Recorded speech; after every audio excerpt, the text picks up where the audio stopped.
Des réseaux exposés sur 4 étages, un circuit en 7 pouces et 5 pouces 1 quart à l'extérieur, un atelier où se trouve une puissante Pacifique en cours de restauration. Vous êtes prévenu dès votre entrée sur le site, vous en aurez pour 5 à 6 heures de visite si vous espérez tout voir.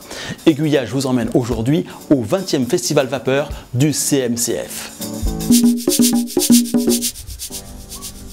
Le centre de la mine et du chemin de fer se trouve à Wagny, à une trentaine de kilomètres au sud de l'île, sur un site qui se veut être un musée vivant de la mine, du chemin de fer et des ambulants postaux. Le CMCF occupe un bâtiment des anciennes mines de charbon de Wagny, baptisé Centre Denis Papin, et construit sur le carreau de la fosse 2 de ce site industriel. Sa vocation est la préservation et la mise en valeur du patrimoine de la Compagnie du Nord, une entreprise ferroviaire qui a exploité en particulier les lignes entre Paris et la frontière belge depuis sa création en 1845 jusqu'à son absorption par la SNCF en 1938. L'un des plus beaux fleurons de cette compagnie était sa Pacifique 231, immatriculée 3 1280, avant d'être renumérotée par la SNCF 231 C 78. Depuis 1993, cette machine a été confiée pour sa restauration au CMCF. La locomotive s'est retrouvée à Wagny en 1993. Elle avait été arrêtée en 1961 après 30 ans de carrière. Et elle avait été préservée par la SNCF au titre du patrimoine en vue d'un futur musée. On ne savait pas encore trop où il allait se trouver en France. Finalement, elle n'a jamais été restaurée par la SNCF. Elle n'a pas atterri à Mulhouse, mais elle est arrivée chez nous. Puisque la machine, sa particularité, c'était qu'elle avait été fabriquée par les établissements Caille à Denain, elle était vraiment originaire de la région. Donc elle avait toute sa place dans la création du jeune musée du centre de la mine et du chemin de fer à l'époque en 1993. Au départ, elle est arrivée juste pour une remise en présentation, une remise en peinture, et très rapidement, au bout de quelques années, l'équipe de l'époque a voulu aller plus loin en faisant un véritable travail de réhabilitation technique en vue de la remettre en marche dans quelques années. La machine a été arrêtée depuis plus de 50 ans, donc en 2009 on a pris la décision de désolidariser la chaudière de son châssis pour pouvoir intégralement l'expertiser et la contrôler.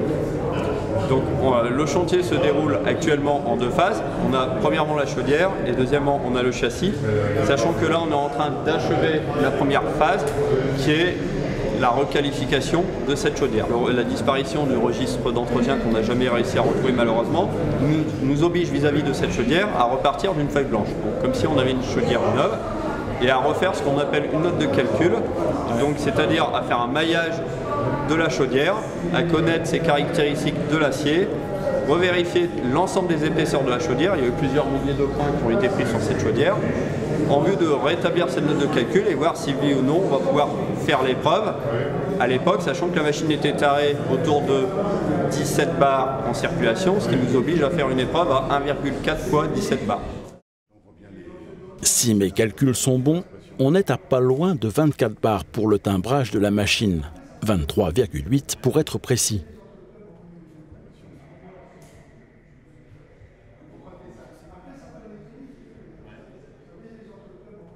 Ce n'est pas tout à fait par hasard que c'est cette locomotive qui a été choisie pour être préservée et représenter la série des 231C. Elle est la gardienne du souvenir d'un voyage tout à fait particulier. En 1938, les souverains britanniques et le gouvernement français, voyant la guerre arriver, avaient décidé de commémorer l'entente cordiale. Et donc à cette date-là, il y a le roi George VI et la reine Elisabeth qui avaient traversé la Manche. Et pour venir jusqu'à Paris, c'est cette locomotive qui avait été juste avant carénée et repeinte en livrée bleue couleur du drapeau britannique, qui avait eu l'occasion et l'honneur de tirer le train royal des souverains britanniques. En 2000, le secrétaire de l'époque avait eu le culot d'écrire au consulat de Grande-Bretagne en vue de demander si la reine-mère, qui avait pris ce train tiré par cette locomotive, acceptait de devenir la marraine. La reine mère, quelques temps après, avait répondu favorablement dans un courrier, disant qu'elle gardait un très bon souvenir de ce voyage, qu'elle acceptait bien volontiers de devenir la marraine de la locomotive. Quand on aura fini le chantier, ça sera les petits-enfants du prince William et de Katie Middleton, certainement, qui viendront inaugurer la machine. Enfin, on l'espère. On l'espère aussi, et on espère bien que l'on fera partie du voyage.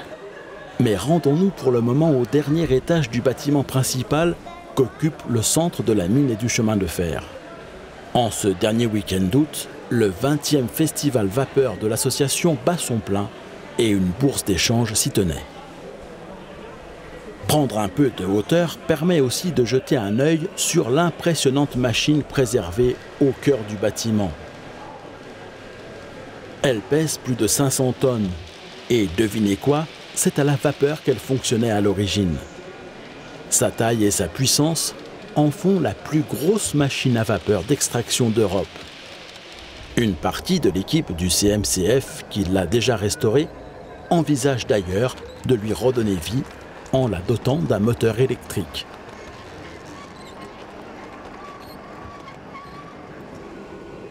La mémoire de la mine est également bien présente à l'étage en dessous, grâce à un réseau à l'échelle 1 dont la construction est due à d'anciens mineurs. Sur un plateau de pas moins de 200 mètres carrés, évoluent des trains à l'échelle 1/32e circulant sur des voies en 45 mm. À l'origine, l'idée était d'exploiter ce réseau en vapeur vive. Mais l'installation d'un dispositif de sécurité anti-incendie est venue quelque peu perturber ce projet. Le plafond étant relativement bas, les machines chauffées à l'alcool ont au fait de déclencher l'alarme. Ce réseau est construit autour de la représentation du site du carreau 2 de la mine de Wany, et plus particulièrement du bâtiment dans lequel nous nous trouvons. Ici, nous sommes sur un réseau assez exceptionnel, puisque la plupart des éléments qui composent le décor sont en papier, papier, bois, etc. L'ensemble des animations, puisque c'est un réseau interactif, l'ensemble des animations, tous les circuits imprimés, etc., tout est fabriqué par les membres du club. Nous avons des trains entièrement en carton calendrier ou en pot de yaourt. Alors quand je dis pot de yaourt, c'est plus facile de faire comprendre aux gens ce qu'est le pot de yaourt que si je leur dis plasticarde. C'est du pot de yaourt un peu plus épais, disons. Voilà, nous sommes spécialisés là-dedans. Et au club, nous sommes 100, à peu près répartis un tiers entre la voie normale, le 5-7, donc les trains à vapeur que nous construisons ici, et les petites échelles.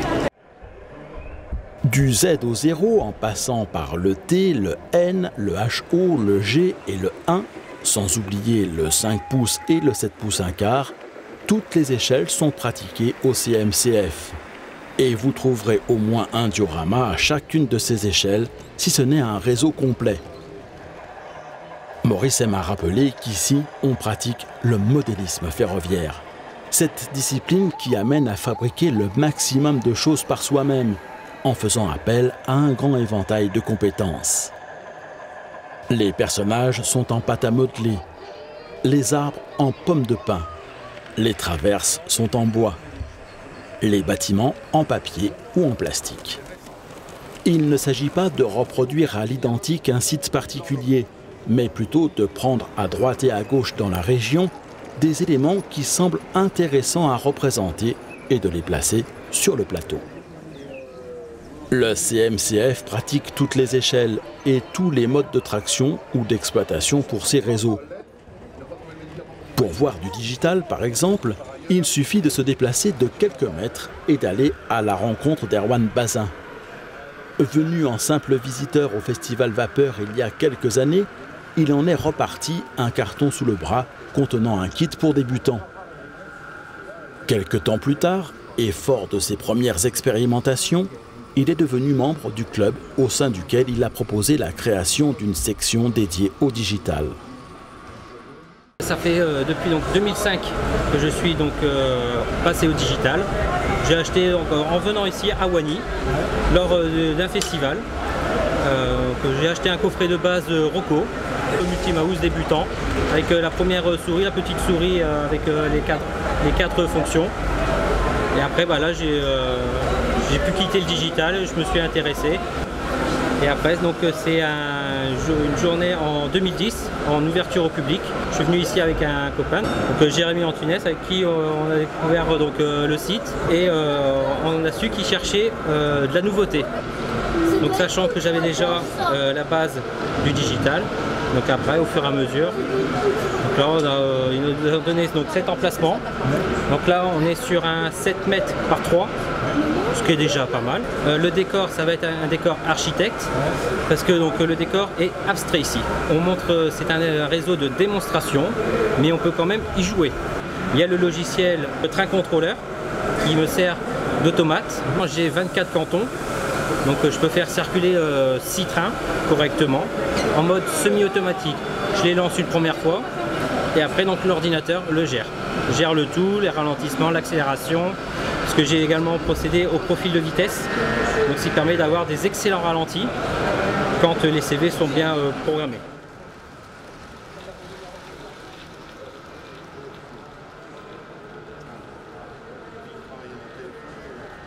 Entrons encore dans une autre salle, où plusieurs réseaux et dioramas sont installés. Passons rapidement devant ce grand réseau en HO, car à défaut de pouvoir tout vous montrer, il va bien falloir faire des choix. Le principal intérêt de cette maquette pour les membres du club est que son fonctionnement est très largement automatisé. Cela permet d'offrir un spectacle de qualité au public, tout en pouvant se concentrer sur d'autres tâches qui requièrent plus de présence.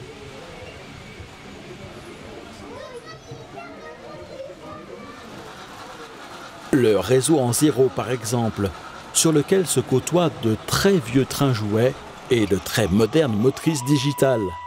Pour créer une issue de secours aux normes à cet étage, il a fallu renoncer à quelques précieux mètres carrés, ce qui a engendré quelques difficultés supplémentaires.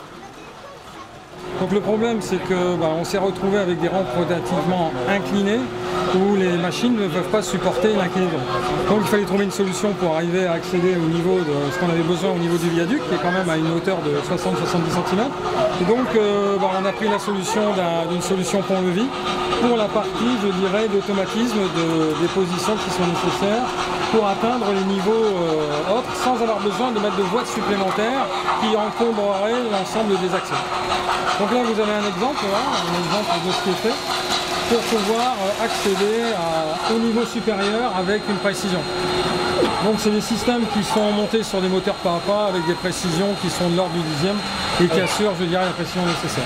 La machine va arriver, va attendre que le plateau soit disponible, va monter sur ce plateau de pont-levis, va atteindre le niveau et à ce moment-là, le pont-levis va simplement laisser partir la machine à ce niveau et reprendre son niveau initial de telle façon à attendre la prochaine machine qui peut atteindre la précision. On connaissait les ascenseurs à bateau, vous connaîtrez désormais les ascenseurs à train. Quant à nous, nous allons tout simplement reprendre les escaliers pour descendre au rez-de-chaussée où nous jetterons un œil sur un autre réseau entièrement automatisé.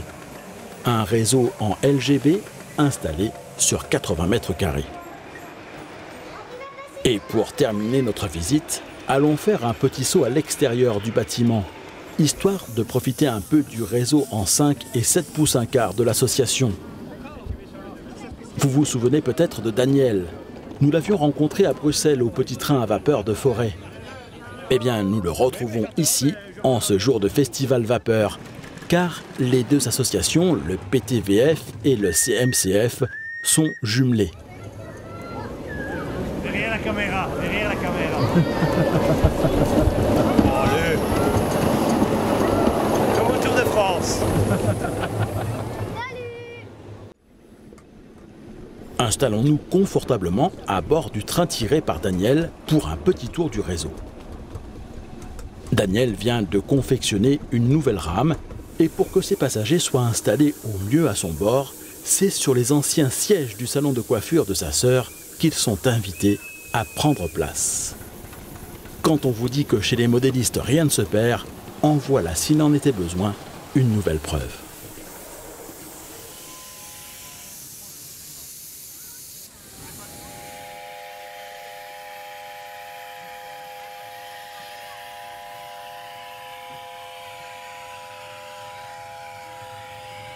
Mais que se passe-t-il?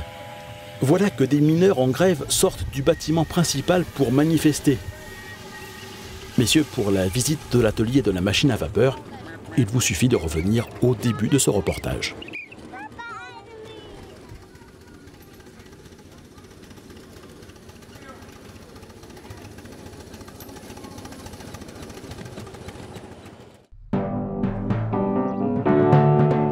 La semaine prochaine dans Aiguillage, nous irons dans le Cher rendre visite aux membres de la section modélisme ferroviaire de l'UMDC, l'Union méroise pour le développement de la culture. Et nous découvrirons leurs 2 réseaux inspirés des environs de la commune de Mer où le club est installé. Aiguillage, c'est chaque semaine en alternance le lundi, une courte vidéo, les images des aiguillonnautes ou les clips du lundi. Et un plus long reportage en fin de semaine. On y parle modélisme les 3 ou 4 premiers vendredis du mois et patrimoine ou tourisme ferroviaire le dernier vendredi. Pour être sûr de ne rater aucun des prochains épisodes, abonnez-vous à la chaîne YouTube d'Aiguillage et à sa newsletter en vous rendant sur le site www.aiguillage.eu. Vous pourrez également soutenir le projet Aiguillage en devenant un aiguillonnaute VIP pour un montant laissé à votre libre appréciation. Vous aurez alors accès à une version sans publicité des vidéos d'Aiguillage et à la possibilité de les télécharger gratuitement.